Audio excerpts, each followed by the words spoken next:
moves that were actually made,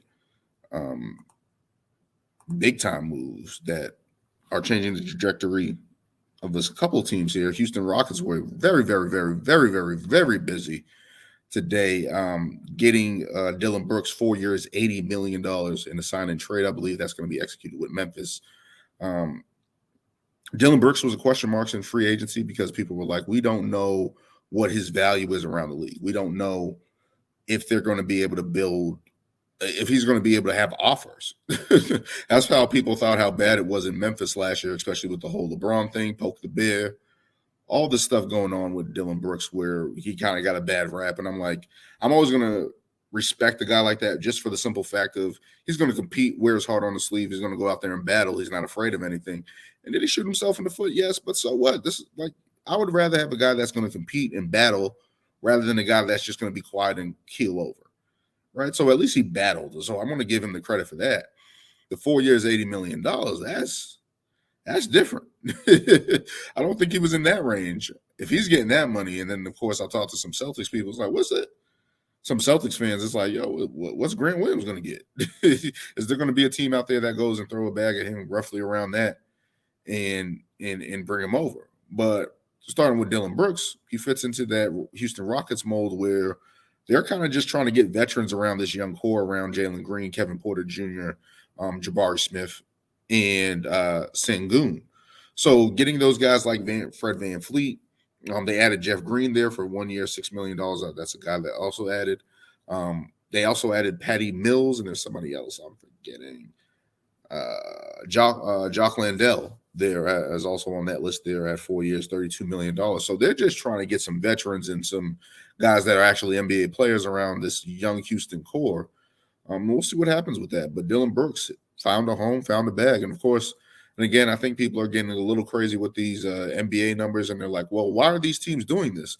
Because these teams have to spend money within 10% of the cap, or there's penalties for that. So you have to be in it you have to actually spend some money here.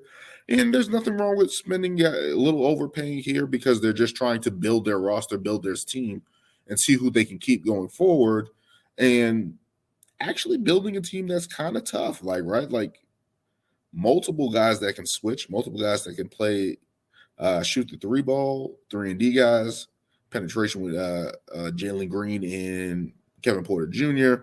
Jabari Smith is a good guy that battles on both ends. Hopefully his offense can get better this upcoming year. And Tyler Sengun is a promising player, a tough player there for Houston. So I like what Houston's doing, building some stuff there. They were, I'll get into the next guy, but Dante DiVincenzo going to New York, 4 years, $50 million, hooking up with Josh Hart and Jalen Brunson from Villanova. I think Josh Hart reached out to Mikal Bridges saying, hey, man, we're the Villanova boys are back. But I think that's a nice move for the New York Knicks, getting them a backup guard of R.J. Barrett and Jalen Brunson. A guy that can play, make a little bit, score a little bit there. So that's a nice move for the Knicks. People are not happy that they traded Obi Toppin to the Indiana Pacers, which is another shocker. I didn't think that was a smart move. And especially for the value that they got him, only at 2 second-round picks. I feel like they could have gotten a little bit more for him, and they didn't. But the New York Knicks trying to figure it out there, adding Dante DiVincenzo. They lose Obi Toppin. Maybe there was something with the contract situation where they saw it in the year, and they're just like, let's get Dante DiVincenzo on a lower number and work it that way. That's what I think the Knicks were trying to do, watch their cap space, add a little couple more assets. So I think it's that way for the Knicks. They're going to continue to build around Jalen Brunson and R.J. Barrett and Julius Randle, who people apparently don't like, especially Stephen A. Smith. But we'll see what the Knicks are able to do. Moving on to Brook Lopez, 2 years, $48 million there, going back to Milwaukee. A must for the Milwaukee Bucks, who are looking to keep Giannis Antetokounmpo, keep this team around him. They signed Chris Middleton the other day, $102 million for 3 years. Adding Brook Lopez, keeping him, especially that defensive tandem that was there.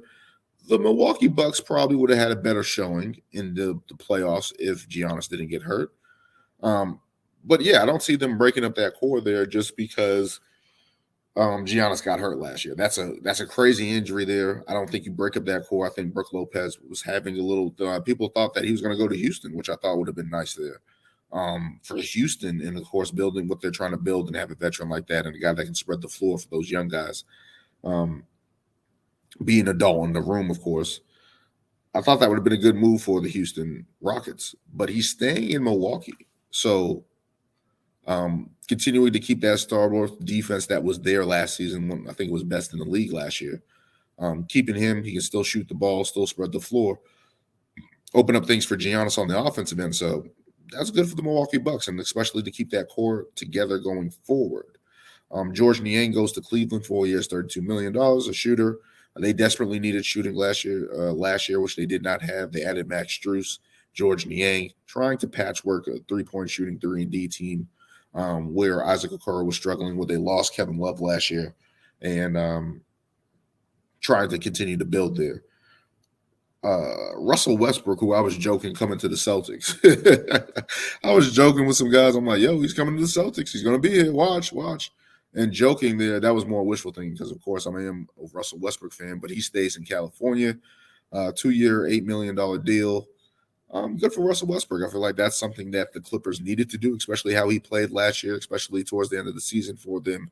He got all the bad rap, of course, because he didn't fit in L.A., didn't really shoot the ball really well. I think he was average with the Clippers, though. I think he was 35% shooting with the Clippers, though, and roughly around 20 points per game. And in the playoffs, he had 23 points, especially with Kawhi and Paul George injury there. But he played well for them, and I think that's a good, nice, low signing for them. And the Clippers got to figure out what they're doing else roster-wise, especially with that team there. Especially with the options of Paul George and Kawhi Leonard coming up. So they got some moves to make and some trying to figure out what they're going to do franchise-wise and looking at the Clippers. Are they going to re-sign those guys and continue to build around them, or are they going to tear it all down and rebuild? And I think a lot of people are humming around the league saying, yo, let those guys walk.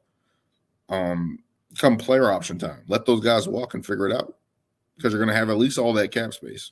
You're at least going to have cap space if those guys walk.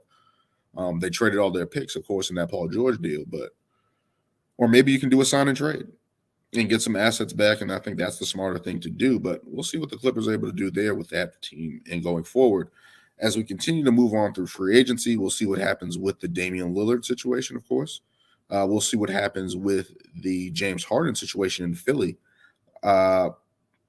Again, which I said, hey, yo, just trade James Harden for Damian Lillard and then find a third team to send James Harden to. That is basically what I would do. But let's continue here. Looking at free agency day 2, a lot of things happening, especially with the Dame situation.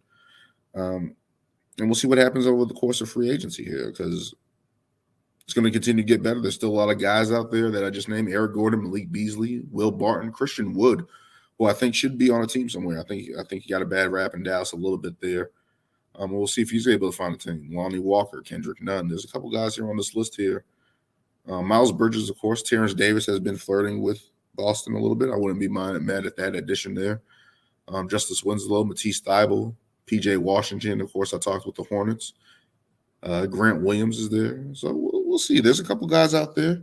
I think a lot of teams might be in a situation where they're going to be trading rather than signing guys because they don't really have cap room. So I think that's mainly going to happen. A little couple trades there. I think a couple teams got some trades there. I think I forgot about Thomas Bryant. He went to the Heat as well. So the center that played for the Lakers and went to the Denver Nuggets became a champion. Now he's in Heat culture. Now he's with the Miami Heat. So it's going to be interesting going to see how this plays out over free agency. Summer League starts when is Summer League? Summer League starts Friday. And I think they do the Salt Lake City one in Orlando one on the 6th. So we'll see what happens. But Summer League is there. Basketball does not stop. WNBA is picking up as well. But that will do it for this episode of episode 55, free agency day 2. We'll see what happens going over the course of the week. Summer League starting, so I'll probably touch on that. I'll continue to do some things. I'm thinking about a little different playlist there, Soapbox Summer on my YouTube page. Basically just whatever I want to talk about basketball-wise that's outside of the regular season and last season and stuff like that. I'm going to try to move away from that unless there's trades or other signings that happen over the course of the season. But we'll see what happens with that. But that will do it for episode 55 of the Basketball Soapbox. Thank you for joining me, and until next time.